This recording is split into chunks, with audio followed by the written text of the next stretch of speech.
cermati juga tren, tapi juga hati-hati dengan tren. Akhirnya semua trennya rame-rame ngikutin. Contoh, waduh, pengusaha top trennya bikin mall penuh.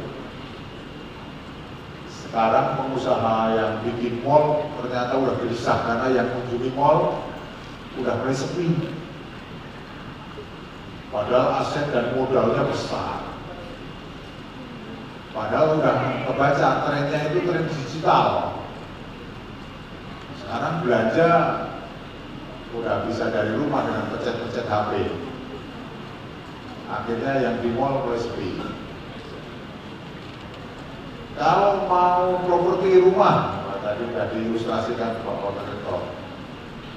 Kira-kira kita lagi posisi sulit ekonomi apa enggak? Contohnya lagi pandemi.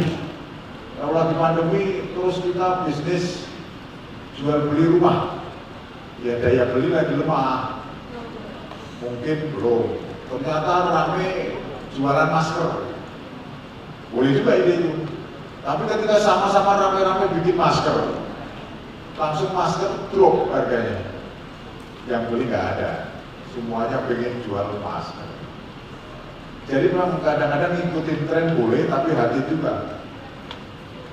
Jadi kemampuan membaca kita, menatap peluang ke depan itu penting, bukan latah. Latah itu apa ya, ngeli gitu ya, ngikutin tren. Termasuk yakin adik-adik milih fakultas pun ada juga yang karena tren, ada juga yang karena melihat yang sebelum-sebelumnya. Tapi ternyata tren sekarang apa yang maju, apa yang sudah mulai ditinggalkan, saya harus ambil jurusan ini, jurusan itu.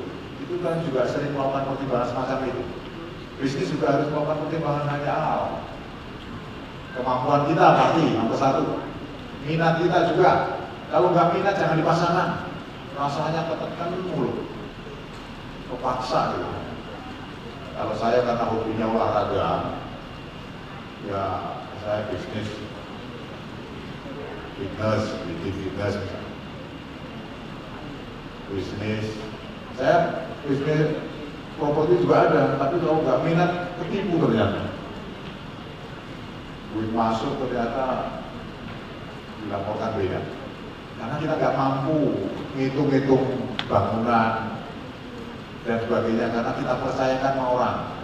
Kepercayaan penting, membangun trust.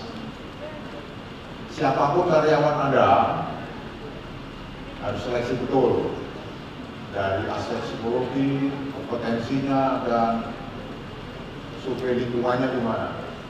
Jadi milih karyawan pun nggak sembarangan. Kalau PNS kadang-kadang salah menyeleksi, kadang masih aman sih. Paling nggak karirnya mampet gitu. Tapi kalau kalian jadi pengusaha, salah milih pegawai, kompetensinya lemah, karakternya nggak karu-karuan, Anda nggak didorong untuk maju. Tapi enaknya jadi pengusaha, pecat aja. Tapi jangan lupa, pecat nggak gampang sekarang.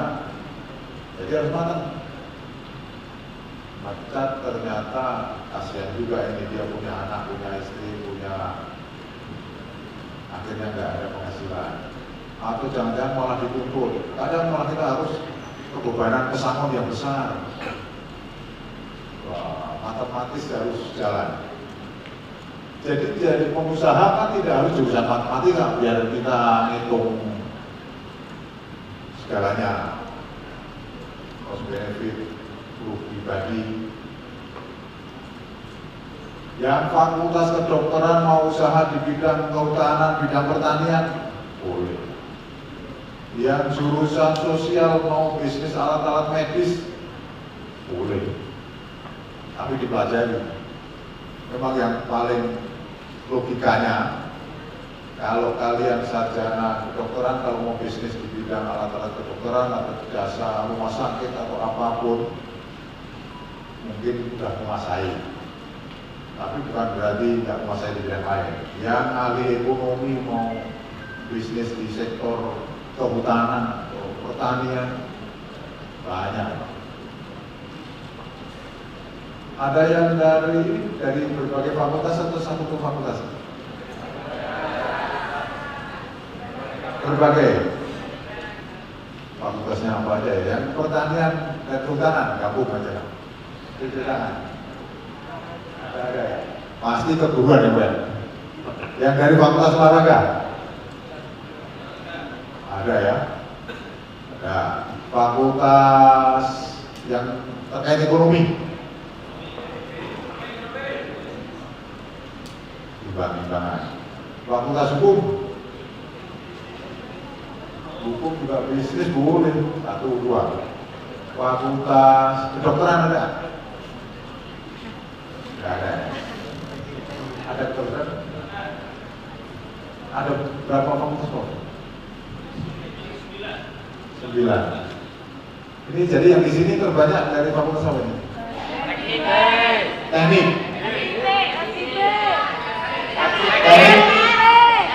IPS. Bahasa seni mana? Dari teknik?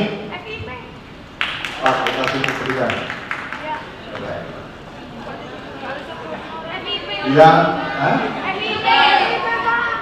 pendidikan, Fakultas Ilmu Pendidikan. Jangan-jangan mimpinya hanya guru? Enggak, jangan.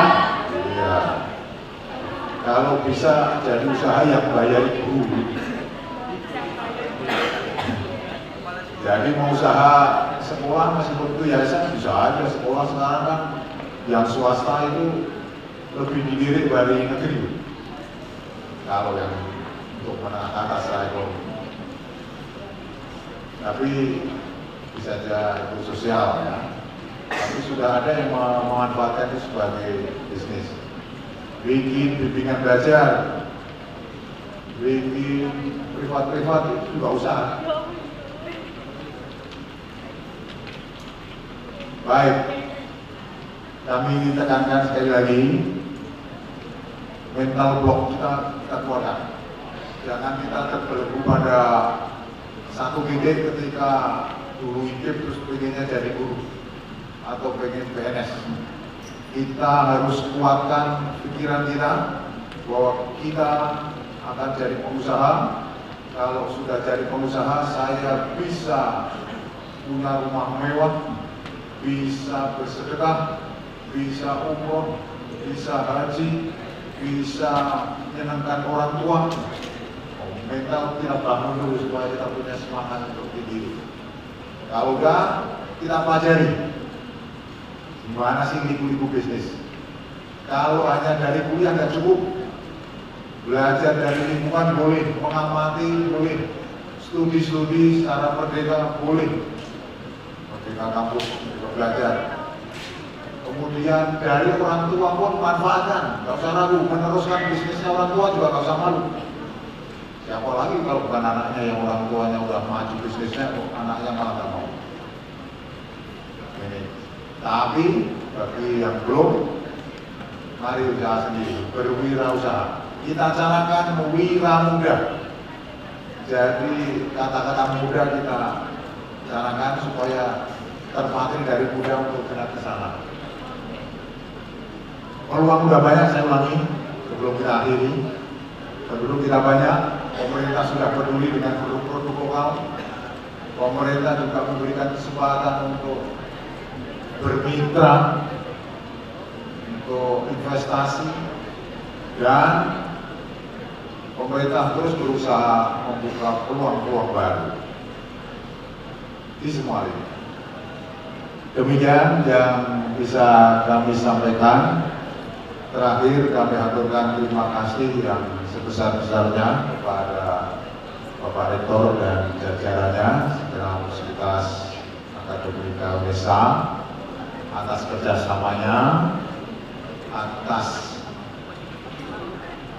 luar biasanya salah satunya dalam visi tadi yang terakhirnya wirausaha ditempatkan dalam visi itu. Ini suatu yang luar biasa dan terima kasih atas kebaikan-kebaikan itu semua. Apresiasi atas nama Kemenpora untuk Unesa Surabaya. Dengan mengucapkan Bismillahirrahmanirrahim, kuliah wirausaha muda, saya katakan dilanjutkan lagi.